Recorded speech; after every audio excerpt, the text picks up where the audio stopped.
Magician's Nephew, Chapter 3. The Wood Between Worlds. Uncle Andrew and his study vanished instantly. Then for a moment everything became muddled. The next thing Diggory knew was that there was a soft green light coming down on him from above, and darkness below. He didn't seem to be standing on anything, or sitting, or lying. Nothing appeared to be touching him. "I believe I'm in water," said Diggory, "or under water." This frightened him for a second, but almost at once he could feel that he was rushing upwards. Then his head suddenly came out into the air, and he found himself scrambling ashore, out onto smooth, grassy ground at the edge of a pool.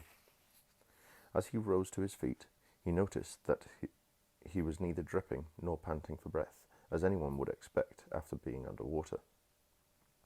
His clothes were perfectly dry. He was standing by the edge of a small pool, not more than 10 feet from side to side in a wood. The trees grew close together and were so leafy that he could get no glimpse of the sky. All the light was green light that came through the leaves. But there must have been a very strong sun overhead, for this green daylight was bright and warm. It was the quietest woods you could possibly imagine. There were no birds, no insects, no animals, and no wind. You could almost feel the trees growing. The pool he had just got out of was not the only pool. There were dozens of others, a pool every few yards, as far as his eyes could reach. You could almost feel the trees drinking the water with their roots. This wood was very much alive. When he tried to describe it afterwards, Diggory always said it was a rich place, as rich as plum cake. The strangest thing was that almost before he had looked about him, Diggory had half forgotten how he had come there. At any rate, he was certainly not thinking about Polly, or Uncle Andrew, or even his mother. He was not in the least frightened, or excited, or curious. If anyone had asked him, "Where did you come from?" he would probably have said, "I've always been here." That was what it felt like, as if one had always been in that place, and never been bored, although nothing had ever happened. As he said long afterwards, it's not the sort of place where things happen. The trees go on growing, that's all. After Diggory looked at the wood for a long time, he noticed that there was a girl lying on her back at the foot of a tree a few yards away. Her eyes were nearly shut, but not quite, as if she were just in between sleeping and waking. So he looked at her for a long time and said nothing. And at last she opened her eyes and looked at him for a long time, and she said nothing.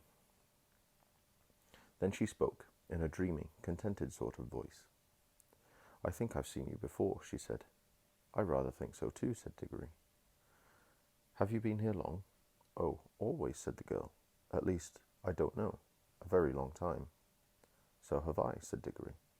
"No, you haven't," she said. "I've just seen you come up out of that pool." "Yes, I suppose I did," said Diggory, with a puzzled air. "I'd forgotten." Then for quite a long time neither said any more. "Look here," said the girl presently. "I wonder, did we ever really meet before? I had a sort of idea, a sort of picture in my head, of a boy and a girl. Like us, living somewhere quite different, and doing all sorts of things. Perhaps it was only a dream." "I've had that same dream, I think," said Diggory, "about a boy and a girl living next door, and something about crawling among rafters. I remember the girl had a dirty face." "Aren't you getting it mixed? In my dream it was the boy who had the dirty face." "I can't remember the boy's face," said Diggory, and then added, "Hello, what's that?" "Why, it's a guinea pig," said the girl. And it was, a fat guinea pig nosing about in the grass. But round the middle of the guinea pig there ran a tape, and tied on to it, by the tape, was a bright yellow ring. "Look, look," cried Diggory. "The ring, and look, you've got one on your finger, and so have I." The girl now sat up, really interested at last. They stared very hard at one another, trying to remember. And then, at exactly the same moment, she shouted out, "Mr. Ketterley!" And he shouted out, "Uncle Andrew!" And they knew who they were and began to remember the whole story. After a few minutes talking, they had got it straight. Diggory explained how beastly Uncle Andrew had been. "What do we do now?" said Polly. "Take the guinea pig and go home?" "There's no hurry," said Diggory, with a huge yawn. "I think there is," said Polly. "This place is too quiet. It's so dreamy. You're almost asleep. If we once give in to it, we shall just lie down and doze for ever and ever." "It's very nice here," said Diggory. "Yes, it is," said Polly. "But we've got to get back." She stood up and began to go cautiously towards the guinea pig. But then she changed her mind. "We might as well leave the guinea pig," she said. "It's perfectly happy here, and your uncle will only do something horrid to it if we take it home." "I bet he would," answered Diggory. "Look at the way he's treated us. By the way, how do we get home?" "Go back into the pool, I expect." They came and stood together at the edge, looking down into the smooth water. It was full of the reflection of the green, leafy branches. They made it look very deep. "We haven't any bathing things," said Polly. "We shan't need them, silly," said Diggory. "We're going in with our clothes on. Don't you remember? We didn't get wet on the way up." "Can you swim?" "A bit. Can you?" "Well, not much." "I don't think we shall need to swim," said Diggory. "We want to go down, don't we?" Neither of them much liked the idea of jumping into that pool, but neither said so to the other. They took hands and said, "1, 2, 3, go," and jumped. There was a great splash, and of course they closed their eyes. But when they opened them again, they found they were still standing, hand in hand, in the green wood, and hardly up to their ankles in water. The pool was apparently a couple of inches deep. They splashed back onto the dry ground. "What on earth's gone wrong?" said Polly in a frightened voice. But not quite so frightened as you might expect, because it is hard to feel really frightened in that wood. "The place is too peaceful." "Oh, I know," said Diggory. "Of course it won't work. We're still wearing our yellow rings. They're for outward journey, you know. The green ones take you home. We must change rings. Have you got pockets? Good. Put your yellow ring in your left. I've got 2 greens. Here's one for you." They put on their green rings and came back to the pool. But before they tried another jump, Diggory gave a long "ooh." "What's the matter?" said Polly. "I've just had a really wonderful idea," said Diggory. "What are all the other pools?" "How do you mean?" "Why, if we can get back to our own world by jumping into this pool, mightn't we get somewhere else by jumping into one of the others? Supposing there's a world at the bottom of every pool." "But I thought we were already in your Uncle Andrew's other world, or other place, or whatever he called it, didn't you say?" "Oh, bother, Uncle Andrew," interrupted Diggory. "I don't believe he knows anything about it. He never had the pluck to come here himself. He only talked of one other world. But suppose there were dozens. You mean this wood might be the only one of them?" "No, I don't believe this wood is a world at all. I think it's just sort of an in-between place." Polly looked puzzled. "Don't you see?" said Diggory. "No, do listen. Think of our tunnel under the slates at home. It isn't a room in any of the houses. In a way, it isn't really part of the houses. But once you're in the tunnel, you can go along it and come out of the other houses in the row. Mightn't this wood be the same? A place that isn't in any of the worlds, but once you've found that place, you can get into all of them." "Well, even if you can," began Polly, but Diggory went on as if he hadn't heard her. "And of course, that explains everything," he said. "That's why it's so quiet and sleepy here. Nothing ever happens here, like at home. It's in the houses that people talk and do things and have meals. Nothing goes on in the in-between places, behind the walls and above the ceilings and under the floor, or in our own tunnel. But when you come out of our tunnel, you find yourself in any house. I think we can get out of this place into jolly well anywhere. We don't need to jump back into the same pool we came up by. Well, not just yet. The wood between worlds, said Polly dreamily. It sounds rather nice. Come on, said Diggory. Which pool shall we try? Look here, said Polly.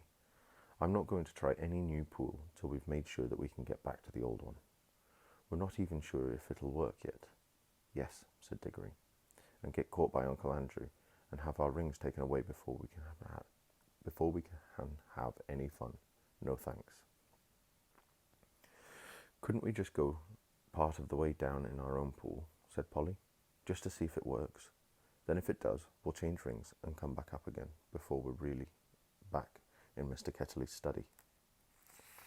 We can go part of the way down. Well, it took time coming up, I suppose. It'll take a little time going back.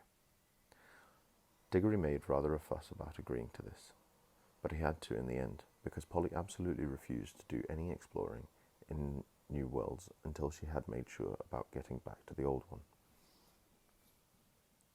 She was quite as brave as he about some dangers, wasps, for instance, but she was not so interested in finding out things nobody had ever heard of before.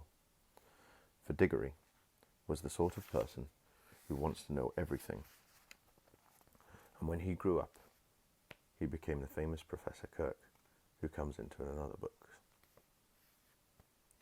After a good deal of arguing, they said to put on their rings. Green for safety, said Diggory, so you can't help remember which is which. And hold hands and jump. But as soon as they seemed to be getting back to Uncle Andrew's study, or even to their own world, Polly was to shout change, and they would slip off their greens and put on their yellows. Diggory wanted to be the one who shouted change, but Polly wouldn't agree. They put on the green rings, took hands, and once more shouted, 1, 2, 3, go. This time it worked. It was very hard to tell what it felt like, for everything happened so quickly. At first you were bright lights moving around in a black sky. Diggory always thinks these were stars, and even swears that he saw Jupiter quite close enough to see its moon. But almost at once, there were rows and rows of roofs and chimney pots about them, and they could see St. Paul's and knew they were looking at London. But you could see through the walls of all the houses. Then they could see Uncle Andrew, very vague and shadowy, but getting clearer and more solid looking all the time, just as if he were coming into focus. But before he became quite real, Polly shouted, change, and they did change. And our world faded away like a dream, and the green light above grew stronger and stronger, till their heads came out of the pool and they scrambled ashore. And there was wood all around them, as green and bright and still as ever. The whole thing had taken less than a minute. There, said Diggory. That's all right. Now for the adventure. Any pool will do. Come on, let's try that one. Stop, said Polly. Aren't we going to mark this pool? They stared at each other and turned quite white as they realized the dreadful thing that Diggory had just been going to do. For there were any number of pools in the wood, and the pools were all alike, and the trees were all alike, so that if they had once left behind the pool that led them to their own world without making some sort of landmark, the chances would have been 100 to 1 against their ever finding it again. Diggory's hand was shaking as he opened his penknife and cut out a long strip of turf on the bank of the pool. The soil, which smelled nice, was a rich reddish-brown and showed up well against the green. It's a good thing one of us had some sense, said Polly. Well, don't keep on gassing about it, said Diggory. Come on. I want to see what's in one of the other pools. And Polly gave him a pretty sharp answer, and he said something even nastier in reply. The quarrel lasted for several minutes, but it would be dull to write it all down. Let us skip on to the moment at which they stood with beating hearts and rather scared faces on the edge of the unknown pool with their yellow rings on, and held hands, and once more said, 1, 2, 3, go. Splash. Once again, it hadn't worked. This pool, too, appeared to be only a puddle instead of reaching a new world. They only got their feet wet and splashed their legs for the second time that morning, if it was a morning. It always seems to be the same time in the wood between worlds. Blast and bother nation, exclaimed Diggory. What's gone wrong now? We've put our yellow rings on all right. He said yellow for the outward journey. Now the truth was that Uncle Andrew, who knew nothing about the wood between worlds, had quite a wrong idea about the rings. The yellow ones weren't outward rings, and the green ones weren't homeward rings, at least, not in the way that he thought. The stuff of which both were made had all come from the wood. The stuff in the yellow rings had the power of drawing you into the wood. It was stuff that wanted to get back into its own place, the in-between place. But the stuff in the green rings is stuff that is trying to get out of its own place, so that a green ring would take you out of the wood into the world. Uncle Andrew, you see, was working with things he did not really understand. Most magicians are. Of course, Diggory did not realize the truth quite clearly either, or not till later. But when they had talked it over, they decided to try their green rings on the new pool, just to see what happened. I'm game if you are, said Polly.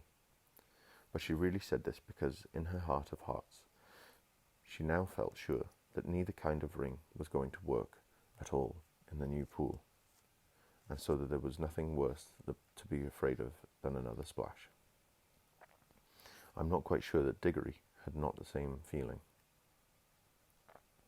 At any rate, when they had both put on their green rings and come back to the edge of the water and had taken hands again, they were certainly a good deal more cheerful and less solemn than they had been for the first time. 1, 2, 3, go, said Diggory, and they jumped.